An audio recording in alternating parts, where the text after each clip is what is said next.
മുഖ്യമന്ത്രിയുടെ ക്യാബിനറ്റ് ബ്രീഫിംഗിലെ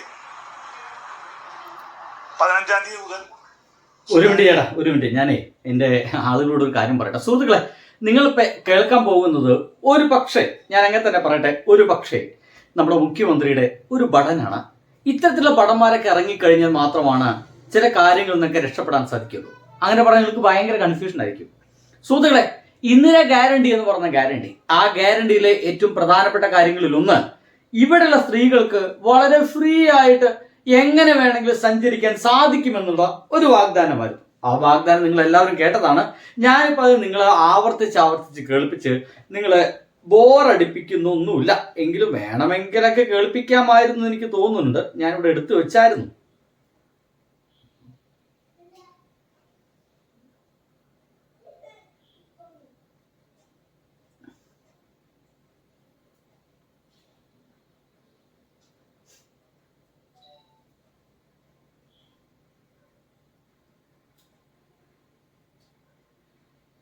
വന്നു കഴിഞ്ഞാൽ സ്ത്രീകൾക്ക് KSRTC ബസ്സിൽ സൗജന്യ യാത്ര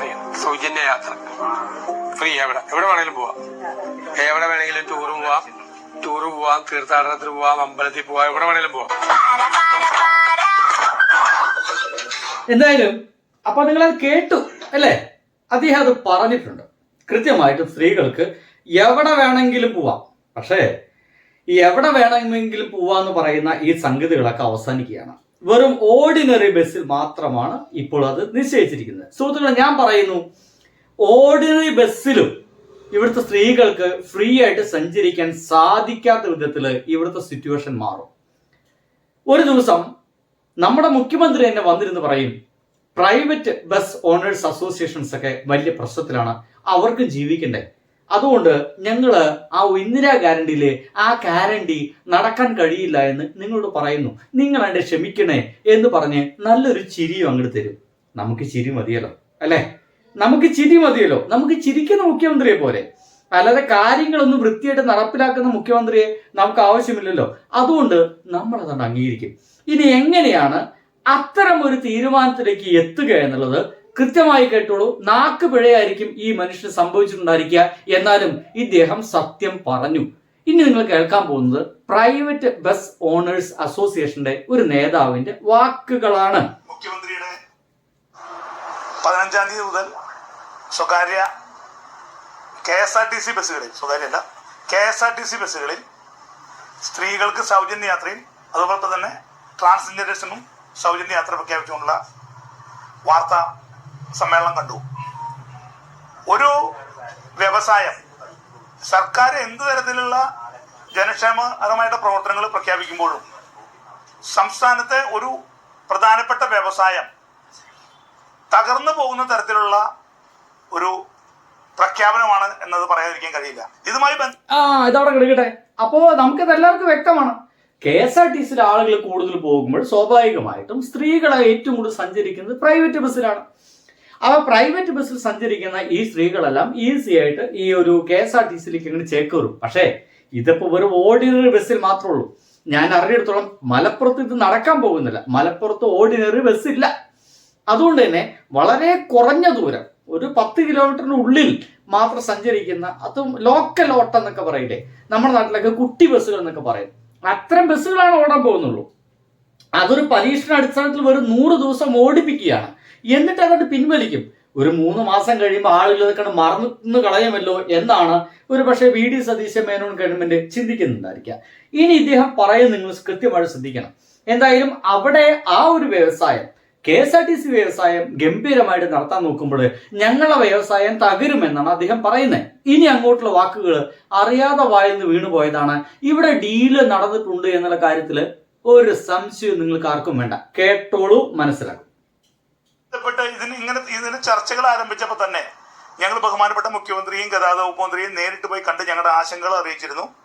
ഞങ്ങളുടെ ആശങ്കകൾ അറിയിച്ചപ്പോൾ ഞങ്ങളുടെ ഈ സ്വകാര്യ ബസ് വ്യവസായം നമ്മുടെ സംസ്ഥാനത്തെ ഗതാഗത മേഖലയിൽ വഹിക്കുന്ന പങ്ക് ഒഴിച്ചുകൂടാനാവാത്തതാണെന്നും അതുകൊണ്ട് നിങ്ങളെ ബുദ്ധിമുട്ടിക്കുന്ന തരത്തിലൊരു തീരുമാനം സർക്കാരിന്റെ ഭാഗത്ത് ഉണ്ടാവില്ലെന്നും നിങ്ങൾക്കും ഇതിലൊരു പ്രധാനപ്പെട്ട ഭാഗം ഉണ്ടാവും, നിങ്ങൾക്ക് വലിയ ആശങ്കകൾ ഇതിൽ വേണ്ടാവും, നിങ്ങളുടെ കാര്യവും പരിഗണിക്കാമെന്ന് ഞങ്ങളോട് പറഞ്ഞിരുന്നതാണ്. എങ്ങനെയുണ്ട്? ഒരു കാരണവശാലും നിങ്ങൾ ഭയപ്പെടേണ്ടതില്ല, ഇത് ഞങ്ങൾ നടപ്പാക്കാൻ പോകുന്നില്ല എന്ന് ഇവർക്ക് കൊടുത്തിട്ടുണ്ട്. നിങ്ങളെ വ്യവസായത് ഗംഭീരമായിട്ട് ഇവിടെ മുന്നോട്ട് പോകും. ഒരു തരത്തിൽ നിങ്ങൾക്ക് അപകടകരമാവുന്ന രീതിയിൽ ഒരു തീരുമാനം എടുക്കില്ല. ഇത് LDF ആണ് പറഞ്ഞിരുന്നെങ്കിൽ നമുക്ക് തീരുമാനിക്കായിരുന്നു. മിക്കവാറും മുതലാളിമാരുടെ കഞ്ഞുകൂടി മുട്ടിക്കും, അതൊക്കെ ചെയ്യിച്ചിട്ടുണ്ട്. എന്തായാലും ഇവരായതുകൊണ്ട് മുതലാളിമാരെ നല്ലതുപോലെ സുഖിപ്പിച്ചേ മുന്നോട്ട് പോകൂ എന്ന് നമുക്ക് എല്ലാവർക്കും അറിയാം. അപ്പൊ ഇദ്ദേഹം അറിയാതെ പറഞ്ഞു പോയതാണ്. ഇവരൊരു മീറ്റിംഗ് നടന്നിട്ടുണ്ടായിരുന്നത്രേ. ആ മീറ്റിംഗിൽ ഇവർക്ക് ഉറപ്പ് കൊടുത്തിരിക്കുന്നു, നിങ്ങൾ ഒരു കാരണവശാലും ബുദ്ധിമുട്ടേണ്ടി വരില്ല. ഇപ്പൊ നടക്കുന്ന ഒരു 3 മാസത്തെ ഒരു കുഞ്ഞു കഷ്ടപ്പാടുകൾ മാത്രമാണ്.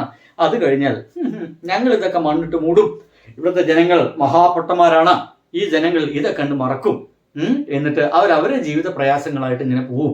പിന്നെ തുടക്കത്തിൽ ഒരു പ്രയാസമൊക്കെ ഉണ്ടോ, പിന്നെ അങ്ങോട്ട് സഹിക്കുക, മുന്നോട്ട് പോവുക എന്നുള്ള പറഞ്ഞ പരിപാടിയായിരിക്കും കേരളത്തിൽ നടക്കുക എന്ന് ഇവിടെയുള്ള എല്ലാ നേതാക്കന്മാർക്കും അറിയാം. അതാണ് ഈ നടക്കാൻ പോണേ.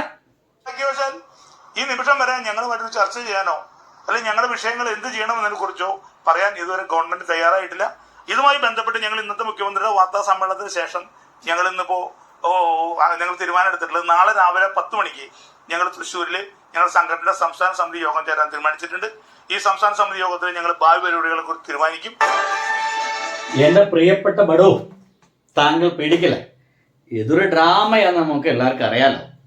അടുത്ത ദിവസം സംഭവിക്കാൻ പോകുന്നത്, നിങ്ങൾ മീറ്റിംഗ് വിളിക്കും. നിങ്ങൾ ഒരു പക്ഷേ പ്രൈവറ്റ് ബസ്സുകളിലെ ഓട്ടം 1-2 ദിവസം നിർത്തുമെന്നാണ് തീരുമാനിക്കും. കുടുങ്ങിപ്പോവും, നന്നായിട്ട് കുടുങ്ങിപ്പോവും. അപ്പോൾ അങ്ങനെ തീരുമാനിച്ചു കഴിഞ്ഞാൽ സ്വാഭാവികമായിട്ടും നിങ്ങളുമായിട്ട് ചർച്ചയ്ക്ക് ഗവൺമെന്റ് തയ്യാറായിട്ട് പിറ്റേ ദിവസം വന്നിട്ട് നല്ലതുപോലെ ചിരിച്ച്, നല്ലതുപോലെ വെളുക്കച്ചിരിച്ച് ഇവിടുത്തെ ജനങ്ങളോട് പറയും നമ്മുടെ ഗവൺമെന്റ്, സുഹൃത്തുക്കളെ, നാട്ടുകാരെ, നിങ്ങൾ എന്താണ് ഈ പറയുന്നത്? നമുക്ക് എല്ലാവരും ഒരുമിച്ച് നല്ലപോലെ ജീവിതമൊക്കെ മുന്നോട്ട് പോകണ്ടേ? ഇപ്പൊ എങ്ങനെയാണ് KSRTC മുന്നോട്ട് പോകുന്നത്? അങ്ങനെ തന്നെ പോയിക്കോട്ടെ, അതല്ലേ നല്ലത്. KSRTCയിൽ സ്ത്രീകൾ മുഴുവൻ കയറാൻ തുടങ്ങിയാൽ സ്ത്രീകൾ ഏറ്റവും കൂടുതൽ കയറുന്ന നമ്മുടെ പ്രൈവറ്റ് ബസ് ഓണേഴ്സ് അസോസിയേഷൻസ്, അവർക്കും ജീവിക്കണ്ടേ? നമ്മൾ ആരെങ്കിലും കഞ്ഞിക്കുടി കുട്ടിക്കാൻ വേണ്ടിയിട്ടല്ലല്ലോ ഞങ്ങൾ അതിനകത്ത് കയറിയിട്ടുള്ളത്. നിങ്ങൾക്ക് എല്ലാവർക്കും നല്ല ജീവിതം തരാൻ വേണ്ടിയിട്ടല്ലേ? അങ്ങനെ നല്ല ജീവിതം തരാൻ വേണ്ടിയിട്ട് ഞങ്ങൾ എന്ത് ചെയ്യുന്നു? KSRTCയിൽ പ്രഖ്യാപിച്ച ആ ഒരു ഫ്രീ യാത്ര എടുത്തു കളയുന്നു. ആരും ഒന്നും വിചാരിക്കരുത്, നമുക്ക് സഹകരിച്ചാണ് മുന്നോട്ട് പോകുന്നേ എന്ന് പറഞ്ഞ് സംഗതി അവസാനിപ്പിക്കും. നിങ്ങൾ വെറുതെ വരുന്നെഴുതണ്ട, നിങ്ങളൊക്കെ ഉണ്ടായിരുന്നോളെ എന്ന് പറയുള്ളൂ. കടക്ക് പുറത്തൊന്നും ഉണ്ടാവില്ല, നിങ്ങൾ മിണ്ടാതിരുന്നാൽ മതി എന്നൊക്കെ ആയിരിക്കും പറയുക. മനസ്സിലല്ലേ? കടക്ക് പുറത്ത് എന്നൊന്നും പറയില്ല, നിങ്ങൾ മിണ്ടാതി മതി, ചോദ്യങ്ങളൊക്കെ മതി, ഇത്രയൊക്കെ ചോദിച്ചാൽ മതി എന്നായിരിക്കും ചിലപ്പോൾ ഉത്തരം ഉണ്ടായിരിക്കുക. നമ്മൾ പൊട്ടന്മാരായ ജനങ്ങൾ അതെല്ലാം കേട്ടിട്ട് ഞങ്ങൾ എന്തിനാപ്പ അവർക്കൊക്കെ വോട്ട് കുത്തിയേ എന്ന് ചിന്തിച്ച് അന്തമില്ലാതെ കുത്തിരിക്കുന്നുണ്ടായിരിക്കും. അപ്പോൾ ചിന്തിക്കുന്നവർക്ക് അന്തമുണ്ട്, ചിന്തിക്കാത്തവർക്ക് ഒരു കുന്തവുമില്ല. ബൈ.